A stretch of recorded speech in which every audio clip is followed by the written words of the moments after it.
ഓം നമോ ഭഗവതേ വാസുദേവായ. പ്രിയ സജ്ജനങ്ങളെ, എല്ലാവർക്കും നമസ്കാരം.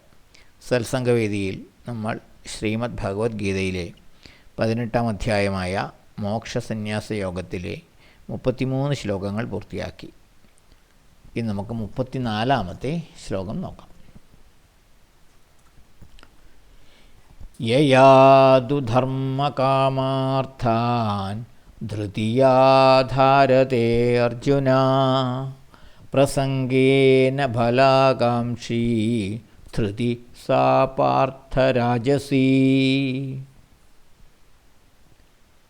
പാർത്ഥ, അർജുന, കുന്തിപുത്രനായ അർജുന, യയാ ധൃതിയ, ഏതൊരു ധൃതി കൊണ്ട് അഥവാ ധൈര്യം കൊണ്ട്, നിശ്ചയദാർഢ്യം കൊണ്ട്, ധർമാർത്ഥകാമാൻ, ധർമാർത്ഥകാമങ്ങളെ, ധാരയതേ, ധരിക്കുകയും അഥവാ നേടുകയും, പ്രസംഗേന, അവയിലുള്ള സംഘം കാരണം, ഫലാകാംക്ഷി, ഫലം പ്രതീക്ഷിക്കുകയും ചെയ്യുന്നുവോ അഥവാ ഫലത്തിൽ ആകാംക്ഷ ഉണ്ടാവുകയും ചെയ്യുന്നുവോ, സാ ധൃതി, ആ ധൃതി അഥവാ നിശ്ചയദാർഢ്യം, രാജസി, രാജസികമാണ് എന്ന് പറയണം.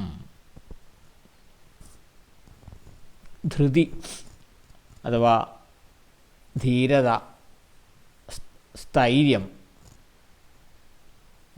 നിശ്ചയദാർഢ്യം, അതിനെപ്പറ്റിയാണ് ഇപ്പോൾ പറഞ്ഞുകൊണ്ടിരിക്കുന്നത്. കഴിഞ്ഞ ദിവസം സാത്വികമായ ധൃതി എന്താണെന്ന് പറഞ്ഞു. ഈ ശ്ലോകത്തിൽ രാജസികമായ ധൃതി, നിശ്ചയദാർഢ്യം എന്താണ് എന്നാണ് പറയുന്നത്. ഹേ കുന്തിപുത്രനായ അർജുന, ഏതൊരു നിശ്ചയദാർഢ്യം കൊണ്ട്, ഏതൊരു ധൃതി കൊണ്ട് ധർമാർത്ഥകാമങ്ങളെ നേടുകയും എന്നാൽ അവയിലുള്ള സംഘം കാരണം ഫലം പ്രതീക്ഷിക്കുകയും ചെയ്യുന്നുവോ അഥവാ ഫലത്തെ പറ്റി ആകാംക്ഷ ഉണ്ടാവുകയും ചെയ്യുന്നുവോ, ആ നിശ്ചയദാർഢ്യത്തെ, ആ ധൃതിയെ രാജസികം എന്ന് പറയണം എന്നാണ് ഭഗവാൻ പറയുന്നത്. നിശ്ചയദാർഢ്യമുണ്ട്, ധൈര്യമുണ്ട്, കർമ്മകുശലതയുണ്ട്. അതിനാൽ തന്നെ ധർമ്മ അർത്ഥ കാമങ്ങളെ നേടുകയും ചെയ്യും. അതിനെല്ലാമുള്ള കഴിവുണ്ട്. എന്നാൽ യോഗാനുഷ്ഠാനത്താൽ ദൃഢമല്ലാത്തതിനാൽ മോക്ഷത്തോട് താല്പര്യം കുറവായിരിക്കും.